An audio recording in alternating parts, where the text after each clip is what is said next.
Hello मित्रों, स्वागत है जीवन का संघर्षों में कृष्ण का साथ ज्ञान Y2 को चैनल को प्लीज सब्सक्राइब एंड लाइक करे। कृष्ण कहते हैं कि कर्म करो और फल की इच्छा मत करो। समय कभी किसी के लिए नहीं रुकता। व्यक्ति जो भी चाहे वह बन सकता है यदि वह विश्वास के साथ इच्छित वस्तु पर लगातार चिंतन करें। मन की हलचल, होश, सांस और भावनाओं के माध्यम से भगवान की शक्ति सदैव तुम्हारे साथ है। शांत रहने से सभी दुखों का अंत हो जाता है और शांत मन मनुष्य की बुद्धि को शीघ्र ही स्थिर करने में और परमात्मा से मिलन करने में सहायता करती है। जो बात सच पर आधारित होती है उसे कहने, करने और मानने से हमें कभी नहीं डरना चाहिए। प्रेम सदा ही माफी मांगना पसंद करता है और अहंकार सदा ही माफी सुनना पसंद करता है। एक बार किसी को माफ करके अच्छे बन जाओ, लेकिन दोबारा उसी इंसान पर कभी भरोसा करके बेवकूफ ना बनो। धर्म केवल हमें रास्ता दिखाता है, परंतु मंजिल तक तो कर्म ही पहुंचाता है।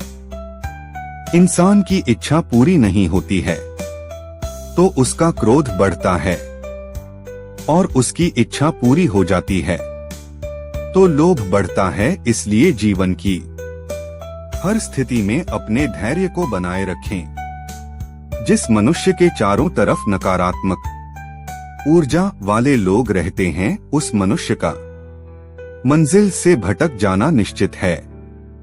आप केवल निस्वार्थ भाव से कर्म कीजिए, केवल वही आपके हाथ में है। मनुष्य कितना भी गोरा क्यों ना हो, परंतु उसकी परछाई सदैव काली होती है। वीडियो को सब्सक्राइब एंड लाइक करे और कमेंट में राधे राधे लिखे। मैं श्रेष्ठ हूँ यह आत्मविश्वास है, लेकिन सिर्फ मैं ही श्रेष्ठ हूँ यह अहंकार है। व्यक्ति जो चाहे बन सकता है यदि विश्वास के साथ इच्छित वस्तु पर लगातार चिंतन करें। प्रेम सदैव माफी मांगना पसंद करता है और अहंकार सदैव माफी सुनना पसंद करता है।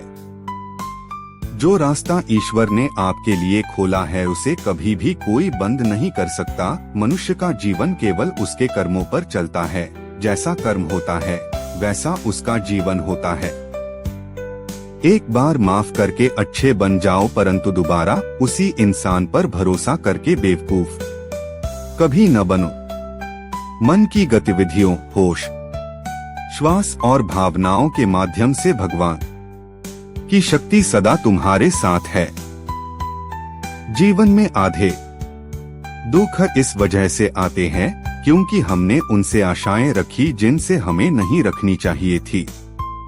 मैं ही इस सृष्टि की रचना करता हूँ, मैं ही इसका पालन पोषण करता हूँ और मैं ही इस सृष्टि का विनाश करता हूँ।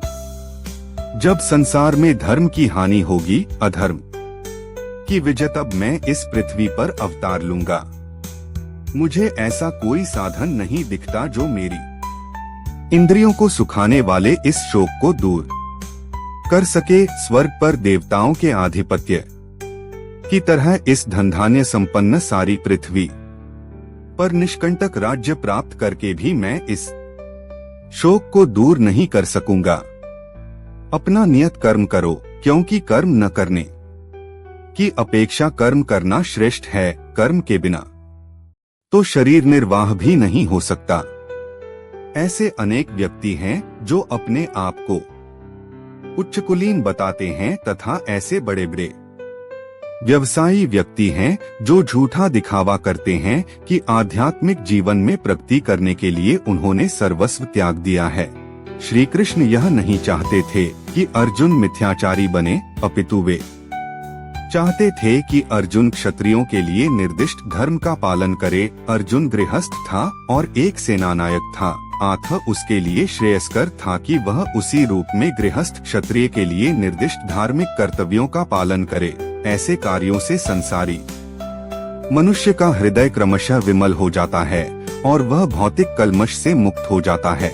देह निर्वाह के लिए किए गए तथाकथित त्याग, संन्यास का अनुमोदन न तो भगवान करते हैं और न कोई धर्मशास्त्र ही। आखिर देह निर्वाह के लिए कुछ न कुछ करना होता है। भौतिकतावादी वासनाओं की शुद्धि के बिना कर्म का मनमाने ढंग से त्याग करना ठीक नहीं।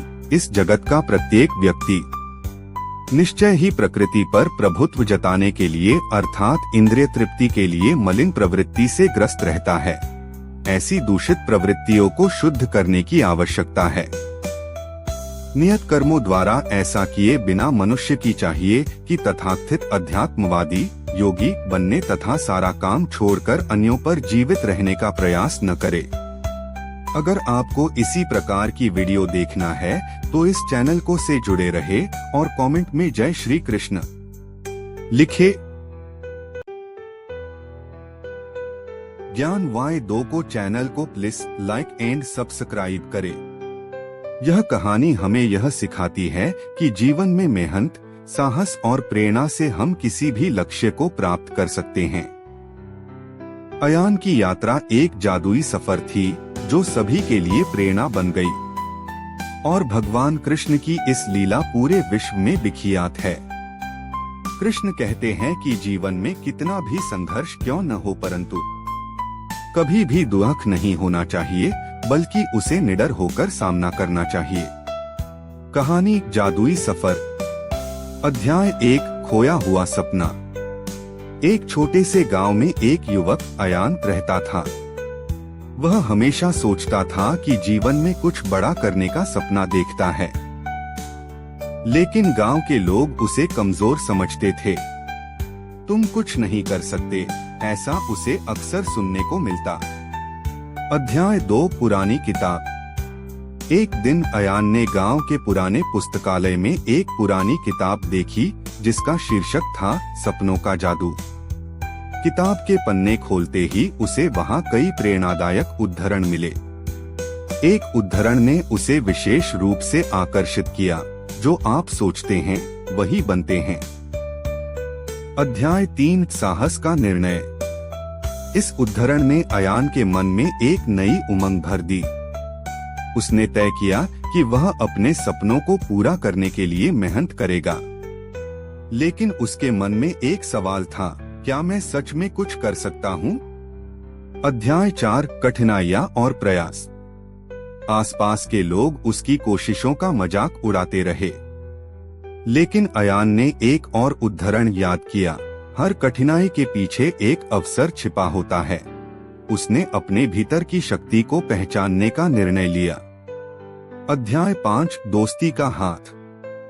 गांव में एक नई लड़की सिया आई।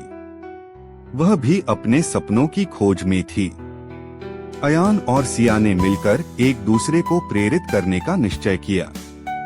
उनकी दोस्ती ने उन्हें एक नई दिशा दी। अध्याय 6 रहस्यमय मंदिर की बात। गांव के बुजुर्गों ने बताया कि पास के जंगल में एक पुराना मंदिर है जहां इच्छाएं पूरी होती हैं।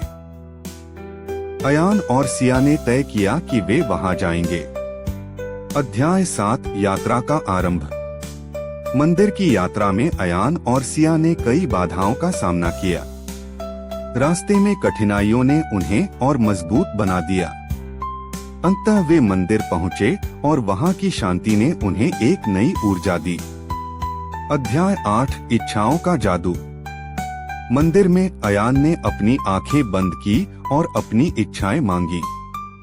सिया ने भी अपने सपनों को प्रकट किया। उन्होंने एक दूसरे से वादा किया कि वे अपने सपनों के लिए पूरी मेहनत करेंगे। अध्याय 9 नई शुरुआत। गांव लौटने के बाद अयान ने अपनी पढ़ाई पर ध्यान केंद्रित किया। उसने एक नया उद्धरण अपनाया, आपकी मेहनत आपके सपनों की कुंजी है। धीरे धीरे उसने अपनी पढ़ाई में सुधार किया। अध्याय 10 प्रतियोगिता का सामना। एक दिन गांव में एक प्रतियोगिता आयोजित की गई। अयान ने भाग लिया और आश्चर्यजनक रूप से पहले स्थान पर आया। उसकी मेहनत रंग लाई। अब लोग उसे एक नई नजर से देखने लगे। अध्याय 11 असली परीक्षा। लेकिन सफलता के बाद नई चुनौतियां आईं। अयान को अब एक बड़े शहर में पढ़ाई के लिए जाना था। वहां की प्रतियोगिता और कठिनाइयां उसकी मेहनत की परीक्षा थीं। अध्याय 12 संघर्ष की कहानी। शहर में अयान को कई बार असफलता का सामना करना पड़ा, लेकिन उसने खुद को प्रेरित किया। असफलता सफलता की ओर पहला कदम है। उसने हार नहीं मानी और अपनी मेहनत जारी रखी। अध्याय 13 नया सवेरा। कुछ महीनों बाद अयान ने अपनी मेहनत का फल पाया। उसने एक परीक्षा में उत्कृष्टता हासिल की। उसकी सफलता ने न केवल उसे बल्कि उसके गांव को भी गर्वित किया।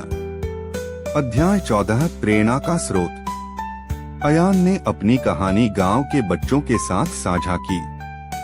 उसने कहा, आपके सपने आपके हैं, उन्हें पूरा करने का साहस रखिए। उसके शब्दों ने कई लोगों को प्रेरित किया। अध्याय 15 आगे की यात्रा। अयान ने ठान लिया कि वह अपने अनुभवों को औरों के साथ साझा करेगा। उसने गांव में एक शिक्षा कार्यक्रम शुरू किया, जहां बच्चों को सपनों के पीछे दौड़ने के लिए प्रेरित किया जाता था। अध्याय 16 एक नया उद्देश्य। उसने समझा कि जीवन का असली अर्थ दूसरों की मदद करना है। अयान ने अपने गांव के विकास के लिए कई योजनाएं बनाई। अध्याय 17 जादुई परिवर्तन।